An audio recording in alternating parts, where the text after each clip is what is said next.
What a privilege it is to set the stage for someone whose contribution to education have been nothing short of transformative.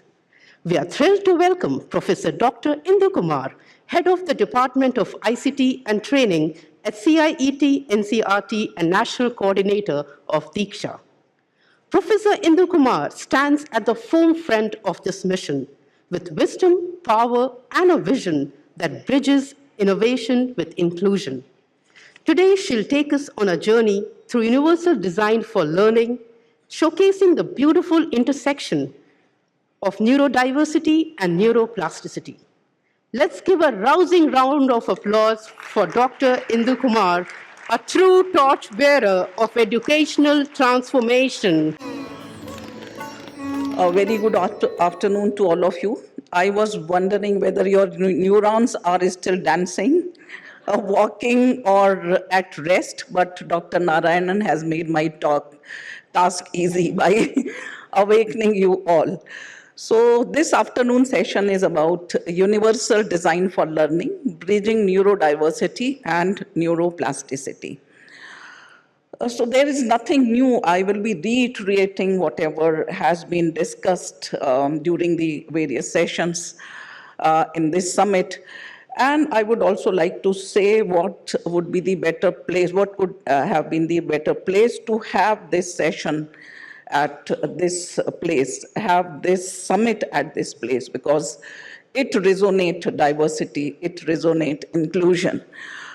So let us again reiterate and understand what do we understand by UDL, and what is the connection between neurodiversity and neuroplasticity, and how it is bridged by a universal design of learning, that is UDL.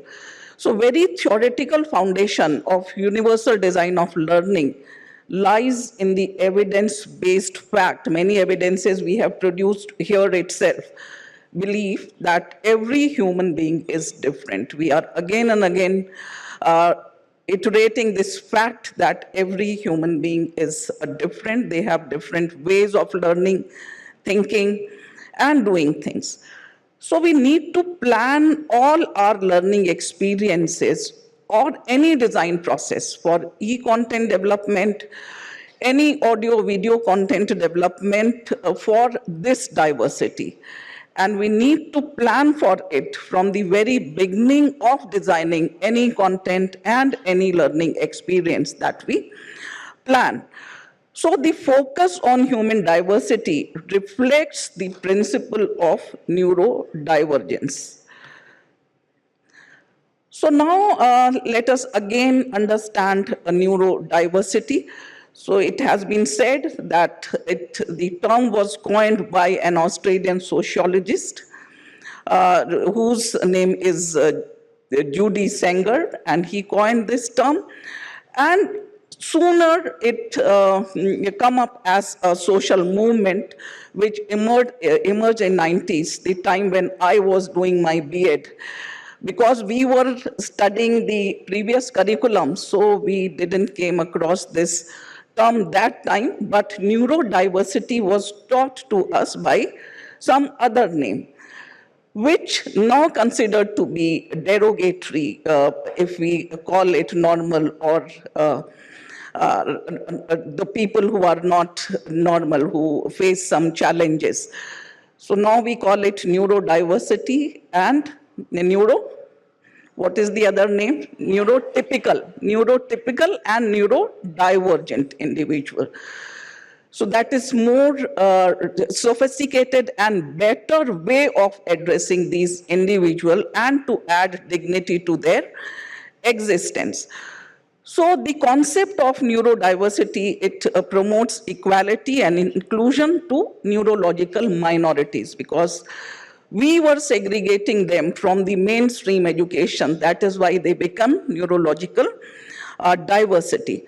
So this movement addressed the concerns of neurodivergent people, and the movement was socialist in nature, but sooner it became a matter of concern for the educationists, because we all know that different people interact with the world around in many different ways. There is no one right way of thinking, learning, and behaving. We cannot say a way of behaving as right or wrong because everyone behaves, thinks, or learns in their own context.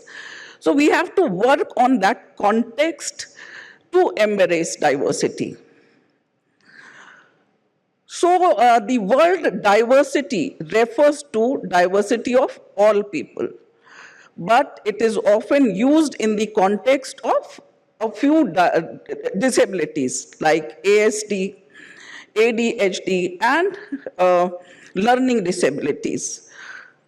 Then online platforms, now we are working or living in the era of technology, so there were online platforms where more and more autistic people were able to connect and form a self-advocacy movement in favor of neurodivergent people.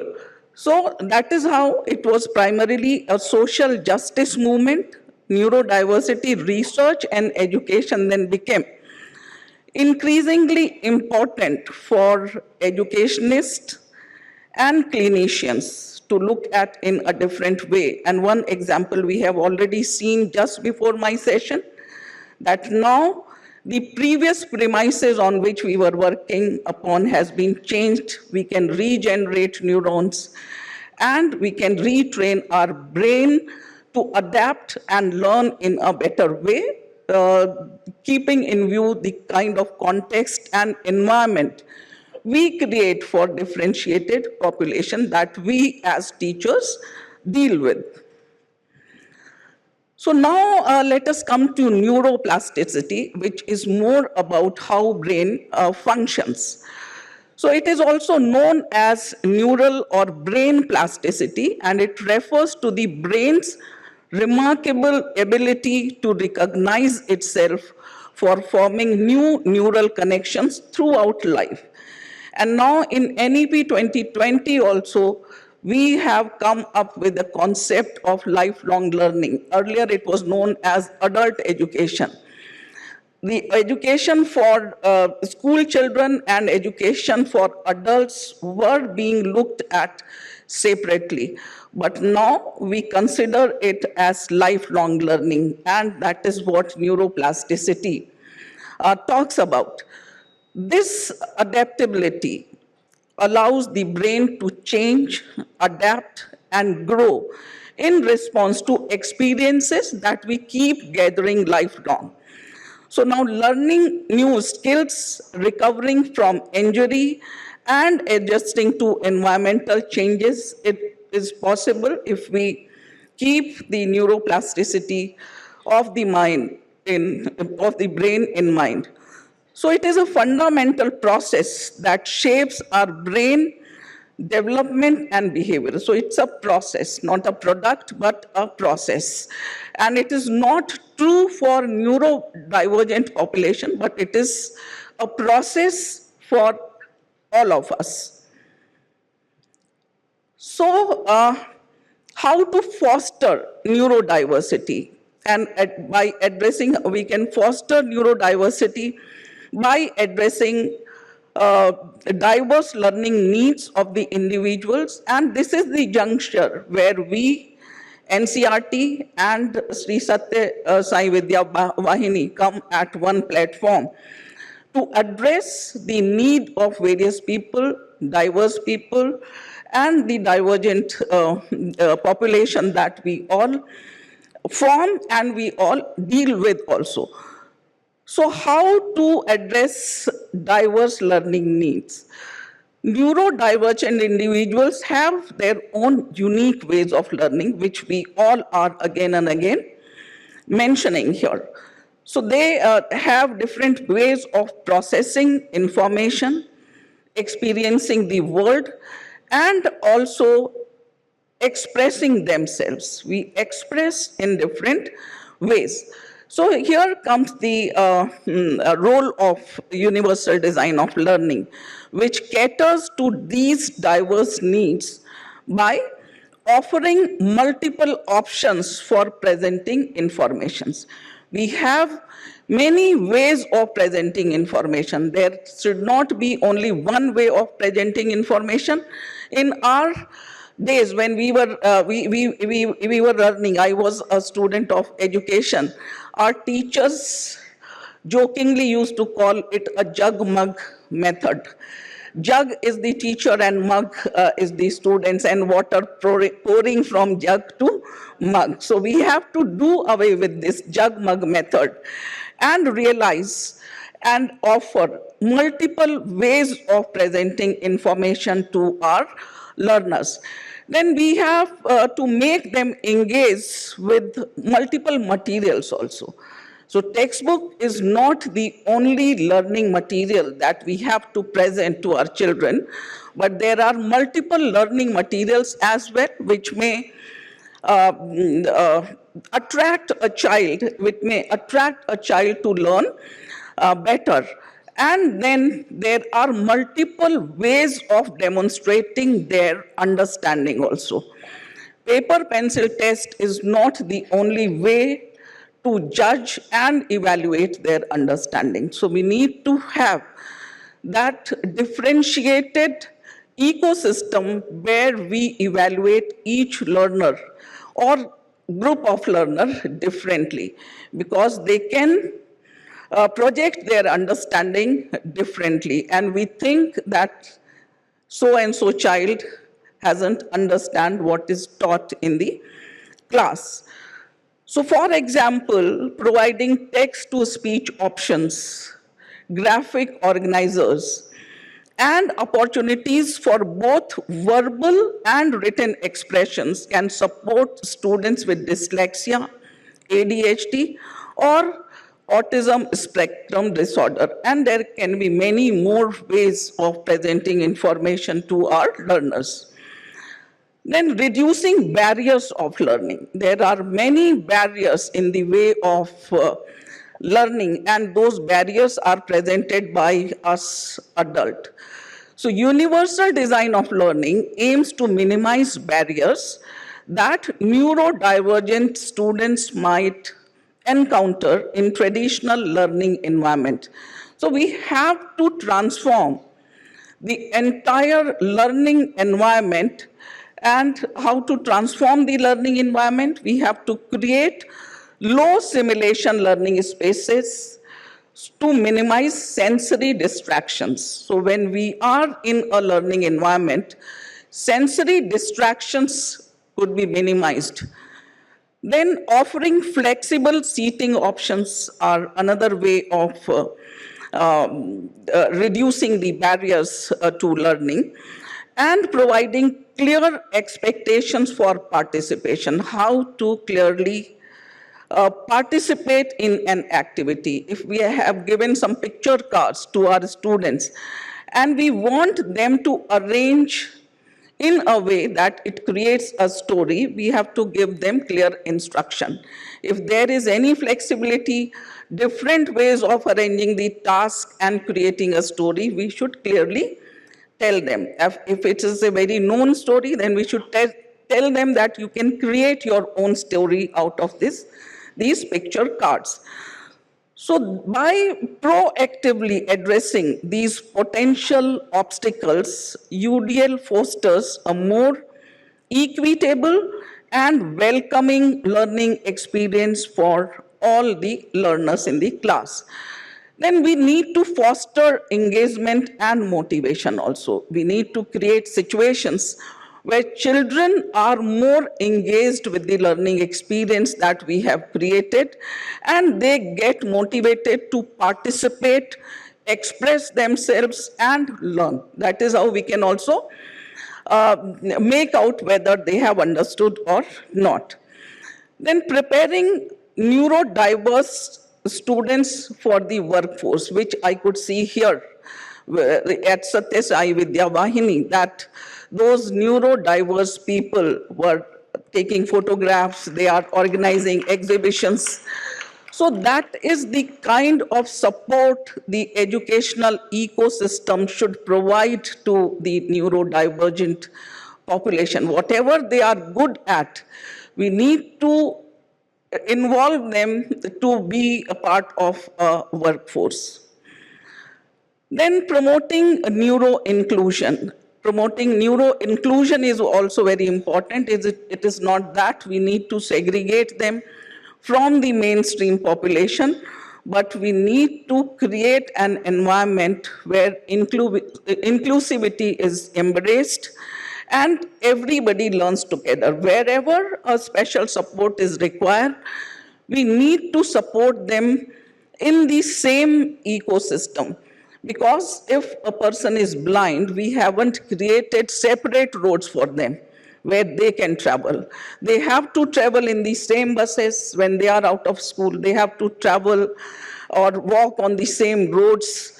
They have to approach the same buildings. So why not education with special aids be there in the same common ecosystem? Then bridging neurodiversity and neuroplasticity.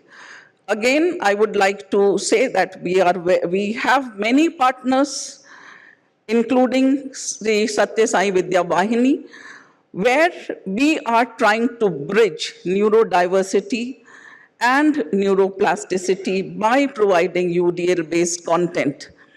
And they are the most devoted people we have come across, constantly waking us up that we have developed this content. Please upload it on Diksha. So my team is always at toes because they are always there with a lot of contents that they create with utmost devotion. Yeah. So universal design of learning and neuroplasticity are interconnected concepts that highlight how the brain learns and how educators can create more inclusive and effective learning environment for them. UDL provides a framework for designing learning experiences that addresses variability in learners, while neuroplasticity emphasizes the brain's ability to change and adapt through experiences. By understanding how the brain learns best, educators can leverage UDL principles to foster neuroplasticity and promote learning for all the students. So UDL principles, how UDL principles support neuroplasticity. So here are some pointers. Multiple means of engagement. UDL-based content provides multiple means or multiple ways of engagement to learners because it focuses on personalized engagement for each student and they get various stimulus also.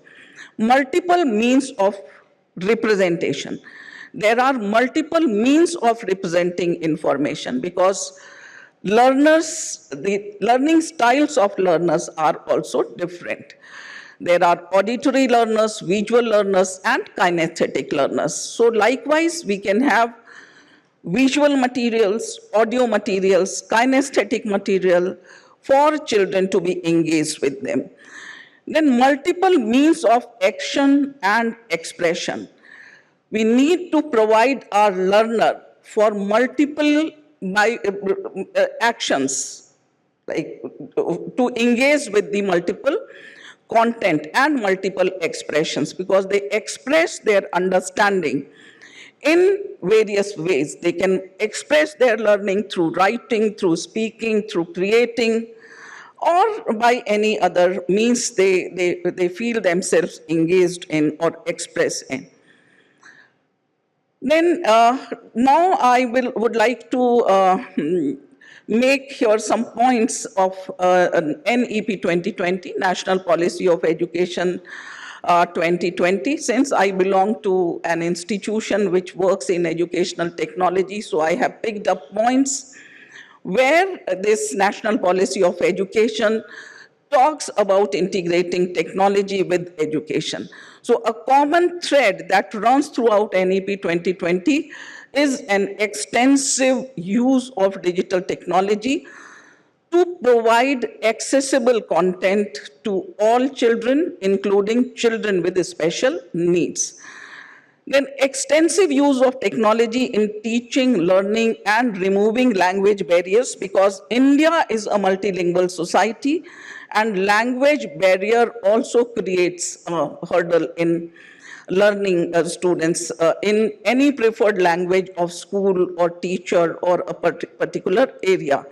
So now we are trying our hands in AI also, so that we can have learning material at least in 22 languages, which are listed in the 8th schedule of Indian Constitution, and 23rd being English.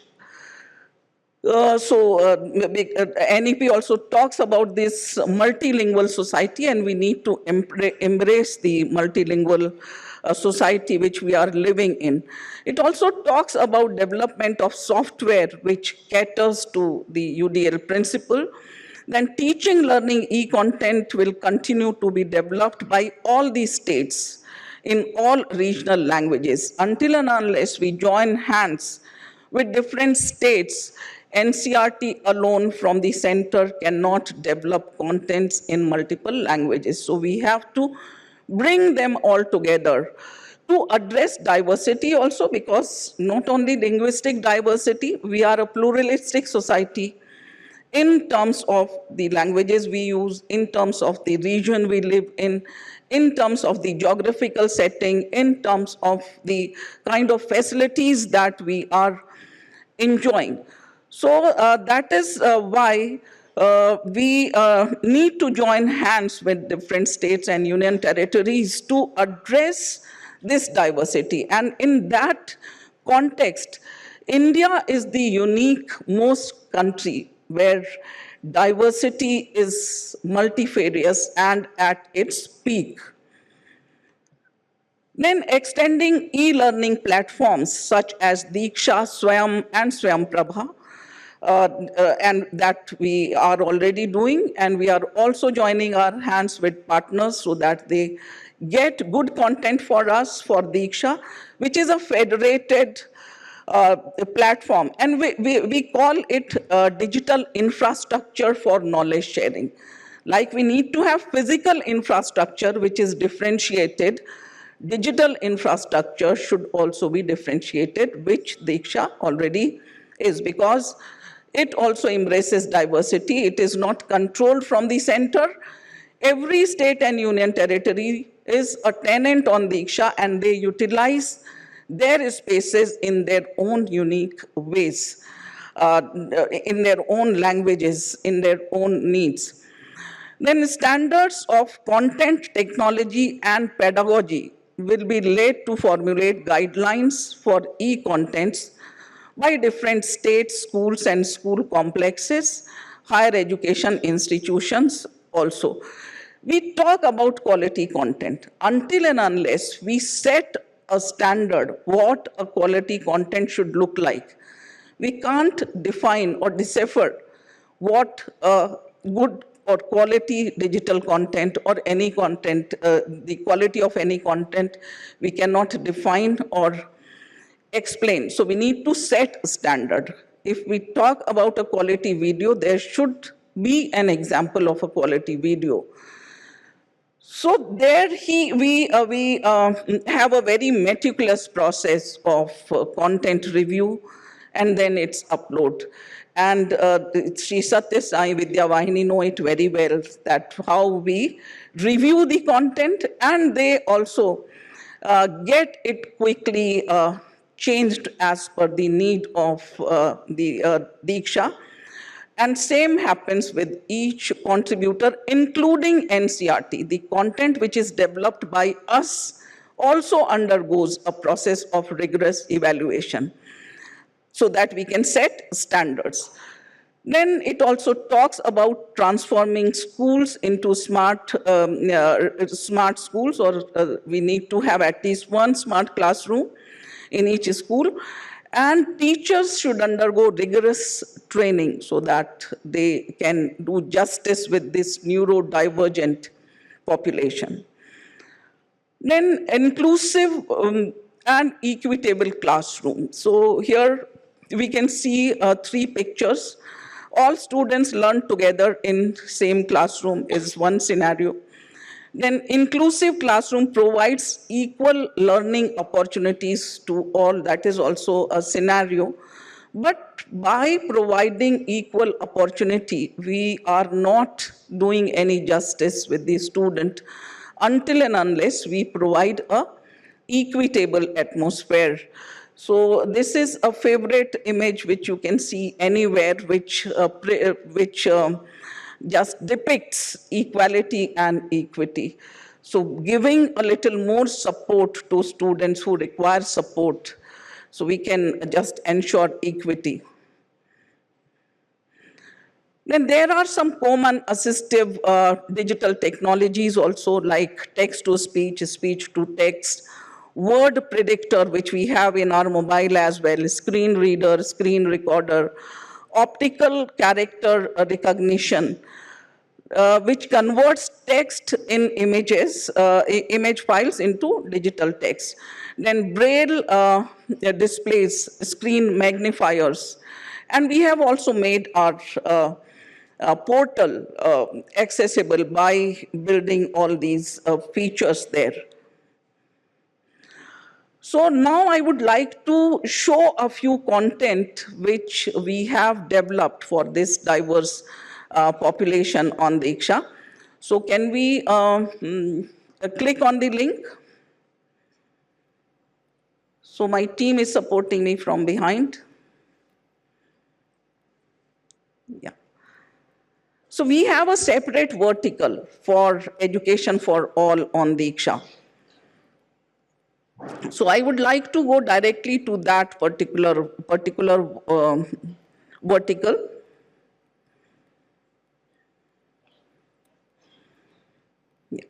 Equitable and inclusive education learning for all. We haven't kept the name of this vertical, the vertical for children with special needs. We call it equitable and inclusive education learning for all. Yes, please scroll down. So these are the different segments we have a content for: learning teaching material, so that they get specially designed UDL-based learning teaching material. What kind of support services are there for a neurodivergent population? Then learn to teach children, this is for teachers, how to teach the students. Then there are courses also. In learn to teach, there are small tips on how to deal with these children. And courses are there to be taken to complete their 50 hours of training. And then assistive devices and technologies. There are a lot of assistive devices and technologies. So this segment makes everyone aware about availability of assistive devices and technologies. Then resource supports for parents and teachers, because parents and teachers also need to be counseled for addressing this diversity. Then content on health and wellness, and also researches on this neurodivergent population or for these children. I would like to showcase a few content in the segment learning teaching material, where we have joined hand with Sathya Vidya Vahini and also ISLRTC, Dr. Bharti, who is sitting here. She is leading the content creation in sign languages and also working on Indian Sign Language.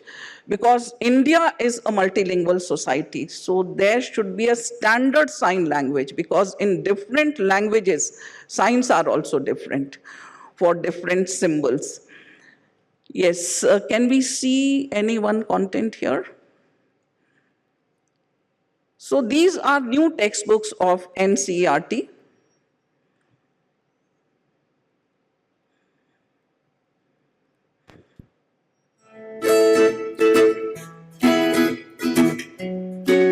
So the chapter is converted into a video, and sign language is also there. Chapter 1: Finding the Furry Cat. Let us sing. looking for my furry cat. Are you sitting on the window shed? Are you sleeping under my Can we bed? see the dictionaries as well? We have got an idea. Where are you, my furry cat?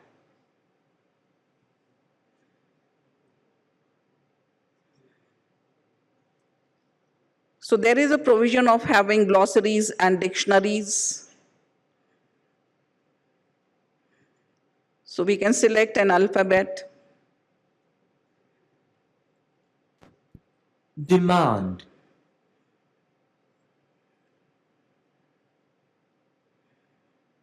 Few Demand seconds draft. videos which caters to this ISL dictionary.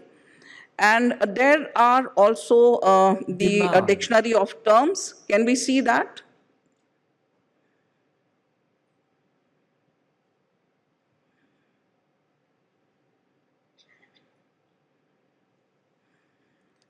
So these are subject-based terminologies which we have explained in these ISL-based videos.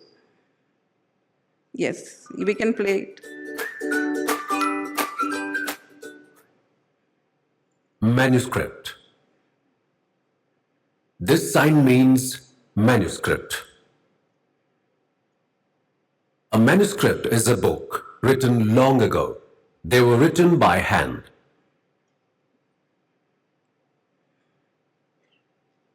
These were usually written on palm leaf or on the specially prepared bark of a tree known as the birch.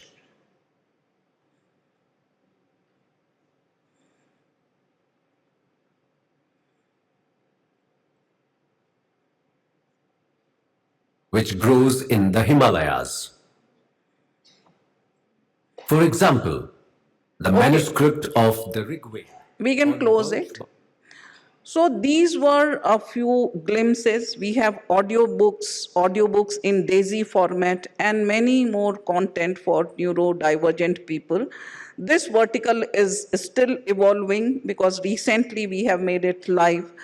And a lot of people, because we embrace neurodiversity when we develop our content and anything that NCERT does. So we involve different stakeholders, including neurodivergent representatives, to come up with this vertical, and ideas of everyone was taken in it. Sathya, Vidya, Vahini also joined us in the workshop, in which we have come up with this particular vertical. So these were a few glimpses, and in the days to come, we will have many more. So thank you very much. Thanks.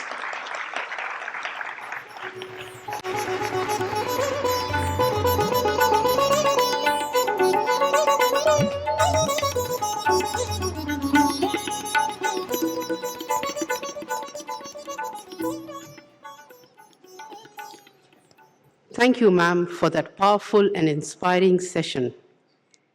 Thank you once again for lightening the path forward.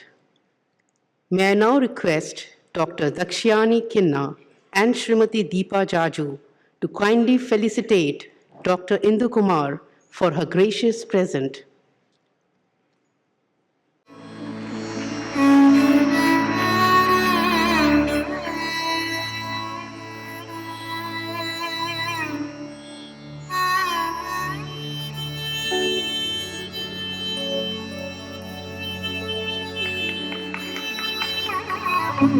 Thank you.